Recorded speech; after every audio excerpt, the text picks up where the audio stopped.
തിരുത്തണം എന്ന് തന്നെയാണ് വെള്ളാപ്പള്ളി ചോദ്യം താങ്കൾ കേട്ടു എന്ന് മനസ്സിലാക്കുന്നത്. അതായത് സാർ, ഞാൻ ചോദിച്ച ചോദ്യം മറ്റൊന്നുമല്ല. സുധാകരൻ പറയുന്നത് ഈഴവാദി പിന്നോക്ക വിഭാഗങ്ങളെ CPM അവഗണിച്ചതിന്റെ പരിണിത ഫലമാണ് ഇത്തവണത്തെ തോൽവി എന്നാണ്. വെള്ളാപ്പള്ളി നടേശൻ കമ്മ്യൂണിസ്റ്റ് വിരുദ്ധനല്ല, അദ്ദേഹത്തിന് ചില പിണക്കങ്ങളുണ്ട്. അത് CPM തന്നെ ഇടപെട്ട് ചർച്ച ചെയ്ത് പരിഹരിക്കണം എന്നുള്ളതാണ്. കാരണം വോട്ട് ബാങ്കായി മാത്രം ആ സമുദായത്തെ ഉപയോഗിച്ചതിന്റെ തിക്തഫലമാണ് പാർട്ടി അനുഭവിച്ചത്. അങ്ങനെ CPM-നോടും ചില കാര്യങ്ങൾ പറയുന്നുണ്ട് ശ്രീ സുധാകരൻ. ശ്രീ വെള്ളാപ്പള്ളി, തീർച്ചയായും എന്റെ മനസ്സറിഞ്ഞുകൊണ്ടാണ് അദ്ദേഹം പറഞ്ഞത്. സുധാകരൻ പറഞ്ഞത് പൂർണ്ണമായും ശരിയാണ്. ഞാനൊരു കമ്മ്യൂണിസ്റ്റ് വിരുദ്ധനല്ല. പ്രത്യേകിച്ചും പിന്നോക്ക സമുദായങ്ങൾ ഏറെ വിശ്വസിക്കുകയും ആശ്രയിക്കുകയും ചെയ്ത ഇടതുപക്ഷ പ്രസ്ഥാനം ഭരണതലത്തിൽ വന്ന ശേഷം പിന്നോക്ക ആഭിമുഖ്യം അവരിൽ നിന്ന് അകന്നുപോയി. അതിന്റെ വിദ്വേഷം പ്രതിഷേധമാണ് തെരഞ്ഞെടുപ്പ് കണ്ടത്. അത് പരിഹരിക്കപ്പെടുന്നതിന് എന്നെ കൂട്ടുള്ളവരുമായി അവർ വിളിച്ച് ചർച്ച ചെയ്യേണ്ടത് ആവശ്യമാണ്. അങ്ങനെ ആവശ്യമായി ചർച്ച ചെയ്ത് പിന്നോക്ക വിഭാഗങ്ങൾക്കുള്ള ആ കുറവുകൾ, അടിസ്ഥാന വർഗം തന്നെ എന്നോട് അവർക്ക് വന്ന ദുഃഖങ്ങളും പരാതികളും കേട്ട് പരിഹരിക്കാൻ സാധിച്ചാൽ ഇനിയും ആ തെറ്റ് തിരുത്താൻ തയ്യാറായാൽ ഇനിയും അവസരങ്ങൾ ഇടതുപക്ഷത്തിനുണ്ട്. ഞാൻ ഒരു വാർത്തയ്ക്കും എതിരില്ല. ഇവര് ന്യൂനപക്ഷ പ്രീണനം എന്ന് ഞാൻ പറയുമ്പോൾ പണ്ട് ന്യൂനപക്ഷ പ്രീണനം പറഞ്ഞ ആന്റണി പറഞ്ഞു, അതോടൊപ്പം തന്നെ അച്യുതാനന്ദൻ പറഞ്ഞു. ഇവരെല്ലാം ഞാൻ പറഞ്ഞ കാര്യങ്ങൾ പണ്ടേ ഈ രണ്ട് മഹൽ വ്യക്തികളും പറഞ്ഞിട്ടുള്ള കാര്യങ്ങളാണ്. അത് പറഞ്ഞതിന്റെ പേരിൽ എന്തുമാത്രം ചെയ്ത അച്യുതാനന്ദനെ പറഞ്ഞു, AK ആന്റണിയെ ഭരണത്തിൽ നിന്നിറക്കി. ഇതൊക്കെ നടന്ന സത്യങ്ങളാണ്. ഇന്നിപ്പോ കാര്യങ്ങൾ പറയാൻ പലർക്കും ഭയമാണ്. ഈ ഭയം കൊണ്ട് കാര്യങ്ങൾ പറയാതെ മുൻപോട്ട് പോയി ഇന്ന് എവിടെ എത്തി? വളരെ അപകടകരമായ ഒരവസ്ഥയിലേക്ക് എത്തി. ഇന്ന് AK ആന്റണി പണ്ട് പറഞ്ഞിരുന്നത് മനസ്സിലാക്കി പ്രവർത്തിക്കാൻ തയ്യാറാകുമായിരുന്നുവെങ്കിൽ ഇന്ന് ഈ ദുരവസ്ഥ ഇന്ന് കേരളത്തിൽ വരികയില്ലായിരുന്നു. അതോടൊപ്പം തന്നെ PS പറഞ്ഞ കേട്ട് പ്രവർത്തിക്കാൻ തയ്യാറാകുമായിരുന്നെങ്കിൽ ഈ അവസ്ഥ ഇവിടെ വരികയില്ലായിരുന്നു. അതുകൊണ്ട് പ്രീണനം ന്യൂനപക്ഷ പ്രീണനം എന്നുള്ളത് സത്യമാണ്. പ്രത്യേകിച്ച് തന്റെ ചെറുപ്പക്കാരെയും പഴയ കമ്മ്യൂണിസ്റ്റുകാരല്ല, പുതിയ തലമുറ ഇത് കാണുകയും മനസ്സിലാക്കുകയും അവർ അനുഭവിക്കുകയും ചെയ്തുകൊണ്ടിരിക്കുന്ന അവസ്ഥ നിലനിൽക്കുന്ന ഈ കാലത്തിൽ തിരുത്തൽ ശക്തിയായി തിരുത്തി ചിന്തിച്ചുകൊണ്ട് മുമ്പോട്ട് പോകാൻ എന്തെല്ലാം ചെയ്യണമെന്നുള്ളത് എന്നെ കൂട്ടുള്ളവരുമായിട്ട് വിളിച്ചൊന്ന് ചർച്ച ചെയ്യുന്നത് ഒരിക്കലും കമ്മ്യൂണിസ്റ്റ് പാർട്ടി ഇടതുപക്ഷത്തിന് ദോഷം വരത്തില്ല, നന്മയെ വരൂ. അതിന് തയ്യാറായാൽ നല്ലത്. അപ്പോൾ തിരുത്തി മുന്നോട്ട് പോയാൽ തിരുത്തി മുന്നോട്ട് പോയാൽ CPM-ന് തിരിച്ചുവരവ് എളുപ്പമാണ്, അല്ലെങ്കിൽ അങ്ങനെ ഒരു കാര്യം സംഭവിച്ചിട്ടുണ്ട് നേരത്തെയും. 2019 അവസ്ഥയും 2021 നമ്മൾ കണ്ടതാണ്. അപ്പോൾ തിരുത്തലാണ് CPM-ൽ ആവശ്യം. അതാണ് സുധാകരനെ പോലെയുള്ള മുതിർന്ന നേതാക്കൾ തുറന്നു പറയുന്നത്, അല്ലേ? അതെ, തീർച്ചയായിട്ടും അവർക്ക് അവസരങ്ങളുണ്ട്. തിരുത്തി മുമ്പോട്ട് പോകാൻ തയ്യാറായാൽ ഭരണത്തുടർച്ച കിട്ടാൻ ഇനിയും സാധ്യതയുണ്ട്. കാരണം ഇവിടുത്തെ അടിസ്ഥാന വർഗത്തിന്റെ ആശയവും ആവേശവും ഇടതുപക്ഷ പ്രധാനമാണ്.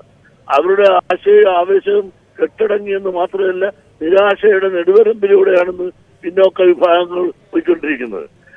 അവരോട് കാണിച്ച അഗാധമായ അവഗണനയിൽ അവർ അങ്ങേയറ്റം വ്രണം, ആ പരുക്ക് ഏറ്റ് അതിന്റെ ദുഃഖത്തിലാണ് അവർക്ക് പ്രതികരിക്കാൻ വൃത്തിയില്ല. പറയാൻ ആരോട് പറയാൻ? കേൾക്കാൻ ആരുമില്ല. പറഞ്ഞാൽ തന്നെ ഒരു പത്രവും പറയാനില്ല, ഒരു മീഡിയകളും പറയാറില്ല. മീഡിയകൾ പോലും സത്യം പറയുന്ന കാര്യത്തിൽ മടിയാണ്. പരസ്യം കിട്ടിയില്ലെങ്കിലോ എന്ന് വിചാരിച്ച് പത്രങ്ങൾ പോലും യഥാർത്ഥ ചിത്രങ്ങൾ പത്രത്തിൽ എഴുതാൻ പോലും അവർക്ക് മടിയാണ്. അവർ മടി എന്ന് പറഞ്ഞ വ്യവസായമായി പത്രം മാറിയപ്പോൾ പരസ്യം അനിവാര്യമായി നിലനിൽക്കാൻ. അപ്പൊ പരസ്യം കിട്ടുകയില്ല എന്ന് വന്നപ്പോൾ അവരും സത്യങ്ങൾ പറയാൻ മടിച്ചു. അപ്പൊ ഇതെല്ലാം കൊണ്ട് മനസ്സിലാക്കി പ്രവർത്തിക്കാൻ ഇന്ന് ഇടതുപക്ഷം തയ്യാറായാൽ ഈ ചർച്ചകളും സമാധാനങ്ങളും ഇപ്പോൾ 2-3 ദിവസമായിട്ട് തിരുവനന്തപുരത്ത് നടക്കുമ്പോൾ അതിന്റെ യഥാർത്ഥ രൂപം ഒത്തുപറയാതെ ഉള്ളത് പറയുന്നത് കേട്ടുകൊണ്ട് യഥാർത്ഥ രൂപം ആ കുറ്റങ്ങളും കുറവുകളും മനസ്സിലാക്കി തിരുത്തണം. അത് ഒരാളുടെ തലയിൽ വെച്ചുകൊണ്ടോ പിണറായിയുടെ തലയിൽ വെച്ചുകൊണ്ട് മാത്രം പോകുകയല്ല, ഒരുപാട് തലകൾ ഉത്തരവാദികളാണ്. മുഖ്യമന്ത്രി മാറണമെന്ന ആവശ്യം CPI-യുടെ തിരുവനന്തപുരം ജില്ലാ സെക്രട്ടറി അടക്കം കൗൺസിലടക്കം ഉയർന്ന പശ്ചാത്തലം കൂടി ചേർത്ത് വായിക്കണം. കാരണം ഭരണവിരുദ്ധ വികാരം ആഞ്ഞടിച്ചു എന്ന വികാരം CPI-ക്കുണ്ട്. ഭരണവിരുദ്ധ വികാരം ഉണ്ടായെങ്കിൽ അവരുടെയും പ്രവർത്തന ദോഷമില്ലേ? അവരും ഭരണത്തിരുന്നവരില്ലേ? അവരും ഭരണത്തിരുന്നപ്പോൾ അവരുടെ മന്ത്രിമാർ കാണിച്ച കാര്യങ്ങളെല്ലാം ആളുകൾക്ക് സന്തോഷമായിരുന്നു എന്ന് തോന്നുന്നുണ്ടോ? അവരും ചെയ്തത് എന്താണ്? അവർക്ക് അവസരം കിട്ടിയപ്പോൾ അവരും ഒരു ന്യൂനപക്ഷത്തിനല്ലേ ആ MP സ്ഥാനം കൊടുത്തത്. അപ്പൊ അവര് പുണ്യവാളന്മാരൊന്നും ആകേണ്ട കാര്യമില്ല. ഈ അടിസ്ഥാന വർഗത്തെ അവരും അവഗണിച്ചില്ലേ? അവരാക്കി ഉയർത്തിയ അടിസ്ഥാന വർഗത്തെ അവര് അപമാനിക്കുകയും അവഗണിക്കുകയും ചെയ്തു എന്നുള്ളത് സത്യമല്ലേ? അതുകൊണ്ട് പുണ്യവാളനാകണ്ട അവരും.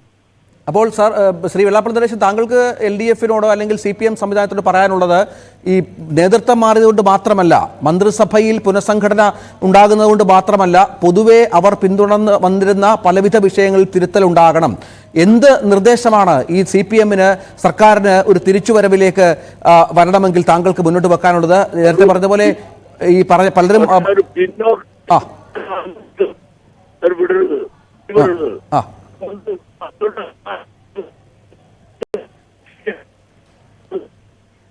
ക്ഷമിക്കണം സാർ, യാത്രയിലാണ് താങ്കൾ എന്നറിയാം, വ്യക്തമല്ല താങ്കൾ പറയുന്നത്. ഏതായാലും വളരെ വിലപ്പെട്ട, വളരെ നിർണായകമായ കാര്യങ്ങളാണ് ശ്രീ വെള്ളാപ്പള്ളി നടേശൻ ന്യൂസ് 18 പറഞ്ഞത് എന്നുകൂടി ചേർത്ത് വായിക്കണം. കാരണം ഇത്തരത്തിൽ G. സുധാകരൻ ജനപ്രിയ നേതാവാണ്, അദ്ദേഹത്തെ അവഗണിക്കാൻ പാടില്ല പാർട്ടി.